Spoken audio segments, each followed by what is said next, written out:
Hey guys, welcome to Reddit Brew. Today, I will be reading from the r/entitledpeople subreddit, so let's jump into it.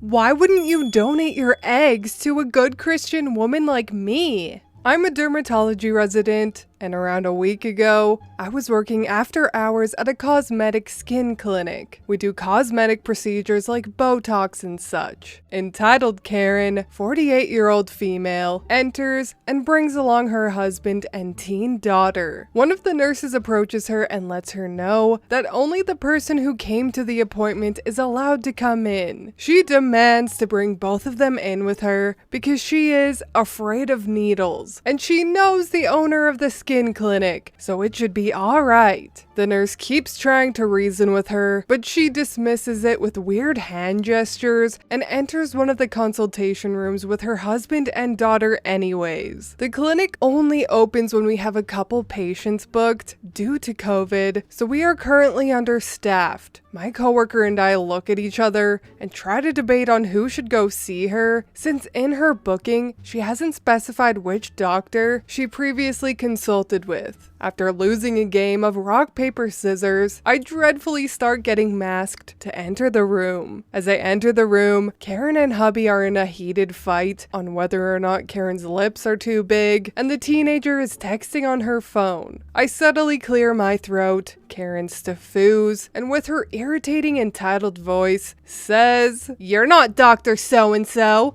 I only trust Dr. So-and-so to touch my face." I take a deep breath and say, "Mrs. K, when you book the appointment, you have to mention which doctor you prefer to have, since they only come in if they have patients lined up on that day." She looks at me like, after some back and forth of her demanding, I call the owner, and her overhearing the phone convo of me letting the doctor know that I can reschedule her appointment for a later date with the doctor she prefers to have, she calms down and agrees to let me pump her face with more filler and Botox. We make casual conversation and the teen asks, "Why did you choose to become a skin doctor?" To be honest, the answer is peer pressure and money, but I went ahead and explained that both my parents are doctors, and growing up, they'd always push my siblings and I to become doctors too. Then I decided to get a low-stress job that gave me freedom outside of work, and dermatology seemed to be the best option. She seemed very interested,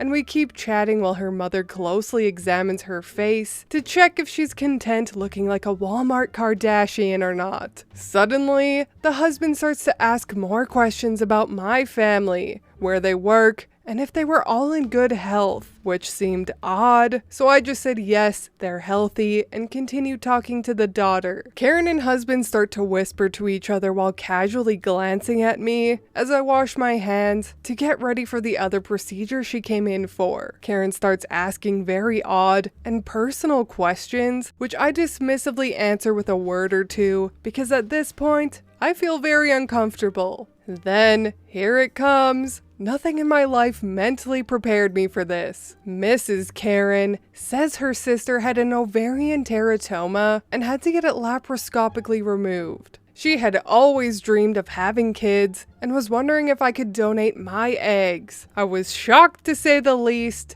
because I never imagined that a complete stranger would ask me for something like this. I told her I was sorry for her sister, and that there were places where she can review a bunch of egg donors, so she can carefully review and decide what kind of egg donor she most likely wanted to use. She reassures me by saying that her sister would for sure like me, and since I'm from a family of doctors, have no diseases in my family, and have great thick hair, she says as she grabs my hair, she knows the child will be both smart and healthy. I tell her I'm not interested in the offer and that I'm sure she could easily find a donor with even better qualities, but she insisted I take her number and consider donating to a poor Christian woman who loves children as much as she loves God. I took the number so she could stop talking and finally exit the room so the nurses could take over. I immediately throw the number away and try to forget about this strange incident. I get scheduled for a consultation yesterday with a woman called Megan, who's not a previous patient of mine, but has specifically requested for me, which is odd since I hardly get any specific requests from patients since I'm still a resident. Nevertheless, I go in for the consultation, and to my horror, Karen and Megan approach me with a high-pitched, "Hi, Dr. OP, how nice to see you again." This is when I knew I was going to have a nightmare consultation scheduled that I couldn't run away from. Megan is a 37-year-old woman who claims to be a God-fearing housewife with a dream to mother a child, and that her sister had filled her in on all details and even stalked me on Facebook and found my parents and sisters too. Before she keeps rambling on, I let her know that I had already told Karen that I am not interested in donating my eggs and ask her what she wanted to get done to her skin. She acts confused and tells me, "But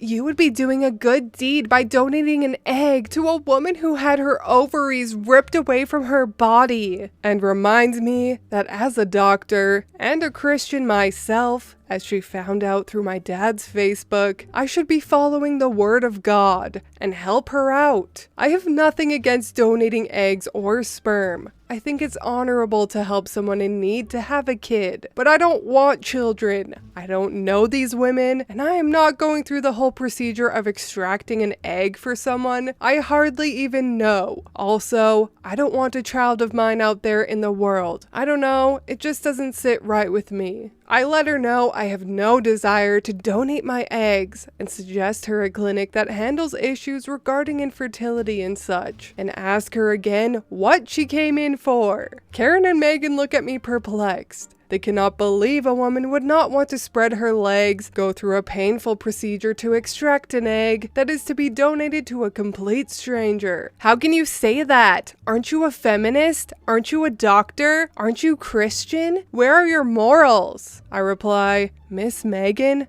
I don't personally know you. This is a skin and cosmetic clinic. If you need a consultation for infertility, you should go to a fertility clinic. Dr. OP, you're not acting like a good Christian woman would," Karen says, and I just remind her that this is a place of business, and if she's not interested in a consultation for skin or cosmetic procedures, she can go ahead and leave. Karen starts yelling loudly, very un-Christian words at me, letting me know that Satan will come for me because I have turned down God's will. I call my male nurse and he talks to her and lets her know she needs to leave the clinic immediately or police would be called. The entitled sisters leave as they curse me out. Isn't life great sometimes? Edit. She kept messaging me on Facebook from different accounts. My mom is OB-GYN, so I just gave her contact info and a link to a fertility clinic in Brooklyn. Hope this ends here now. Edit 2. My dad spoke with his lawyer to contact them for a cease and desist, and if they don't accept, we will go forth with a restraining order.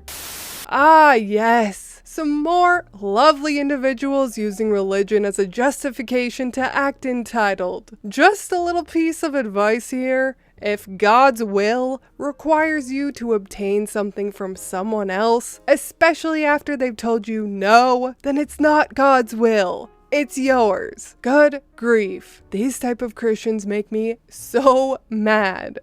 I think I've stated this before, but 90 Day Fiancé is my guilty pleasure. And there's this guy on there named Garrick who has a wife and children, but told his wife that God spoke to him and told him to get another wife. So he went ahead and got a hot Brazilian wife that barely speaks English. And now that he has this hot side piece, he treats his actual wife like trash. But apparently it's okay because it's God's will. It's honestly horrifying, but again, these are narcissists that use religion to manipulate others. If you want to check out the rage-inducing train wreck, type in Garrick and Danielle 90 Day Fiancé into YouTube. I promise you will be hooked with rage at how this quote-unquote Christian man behaves. You will want to punch him. Anyways, sorry for going on a slightly irrelevant tangent, But yes, OP, get a restraining order ASAP if they don't stop harassing you. But anyways, that is all from me today. I hope you enjoyed that entitled people story. If you did, please leave a like and subscribe. I truly appreciate when you do. And I will see you in the next Reddit story. Bye!